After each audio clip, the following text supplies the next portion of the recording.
Então vamos lá, a gente agora tem orçamento, o orçamento do Vasco ele vai ser aprovado no Conselho Fiscal, daqui a 3 semanas a gente vai ter um Conselho Fiscal, o Conselho Fiscal aprova o orçamento que vai ser implementado no próximo ano. A declaração do Josh eu vou colocar à disposição mais recursos. Então, por exemplo, a gente tem, como é que isso acontece na prática, né? A gente tem hoje acesso a estatísticas para melhores análises de atletas. Então, hoje, dentro do grupo, a gente tem pessoas especializadas realmente nessa parte de analytics, que auxiliam o Paulo e a equipe a escolher os melhores atletas. Que mais que a gente tem acesso? A gente está conversando com uma pessoa dentro do grupo que fala sobre CRM. A gente vai ter hoje uma pessoa especialista em Data Lake, para que a gente consiga realmente pegar as informações do nosso torcedor, consiga trabalhar um CRM de forma ativa. Porque a partir do momento que eu tenho um CRM de forma ativa, eu consigo melhorar o sócio-torcedor. Nosso programa de sócio-torcedor consegue gerar mais receita para o clube. Então, além disso, a gente vai poder qualificar o nosso elenco, trazendo jogadores realmente que possam participar de uma competição como a Série A do futebol brasileiro, que cada vez mais demanda um investimento maior. Então, considerando todos esses investimentos, a gente chegou aqui, desde que a 777 entrou, e se a gente der um passo atrás, desde março, que quando foi feito o MOU, a gente colocou os salários em dia. Isso a gente acha, a gente entende que é uma primeira utilização dos recursos. Há 8 meses, há mais de 8 meses até, o salário do Vasco não atrasa. Antigamente, quando a gente pagava o salário, saía na imprensa. Hoje em dia já virou uma coisa normal.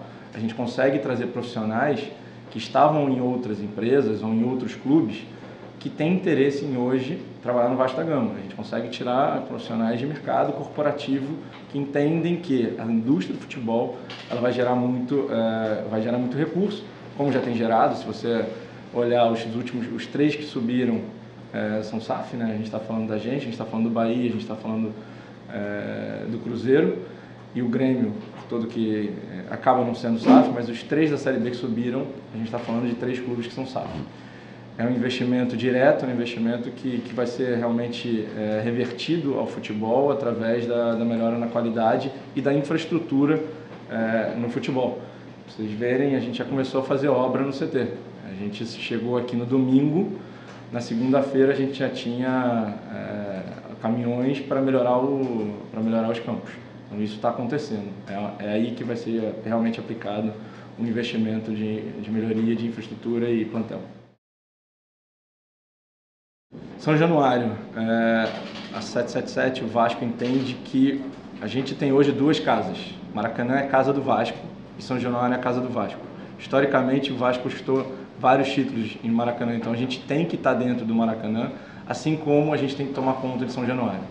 Então, respondendo a sua primeira pergunta, potencial construtivo de São Januário é algo, um processo, é político, demanda uma série de etapas. A gente está seguindo realmente com todas elas da melhor forma possível para que a gente consiga, assim, fazer a reformulação que o São Januário merece utilizando o dinheiro privado. Tá? Então, essa é a nossa expectativa. É um processo que pode ser durante 2023 e que ele vai ser complementar na Maracanã.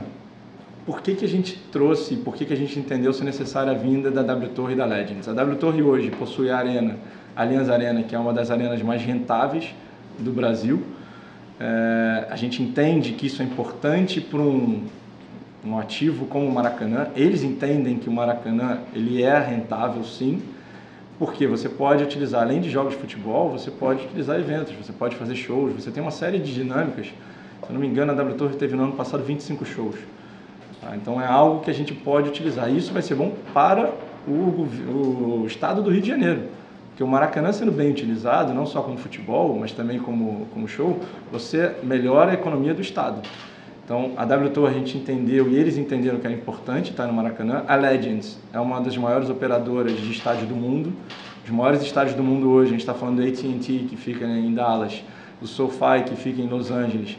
São os 2 maiores, foram palco do Super Bowl, e eles entendem, eles falam, para estar no meu portfólio, o Maracanã, eu tenho que estar no meio.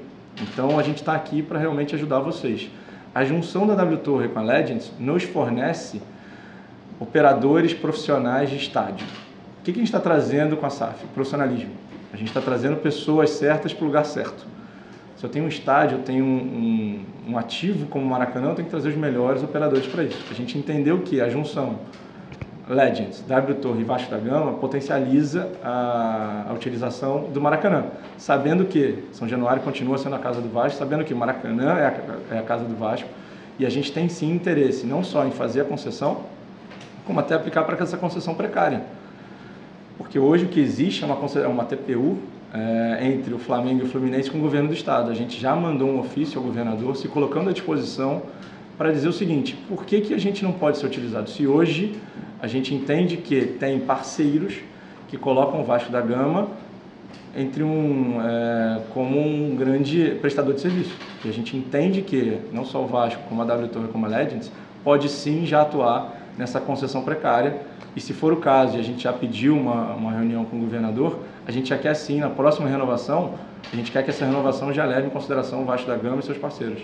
Então é algo que a gente está conversando internamente, a gente está conversando com os nossos parceiros, está conversando juridicamente, está conversando com os outros players de mercado para, o menor tempo possível, poder sim utilizar tanto o Maracanã quanto o São Januário.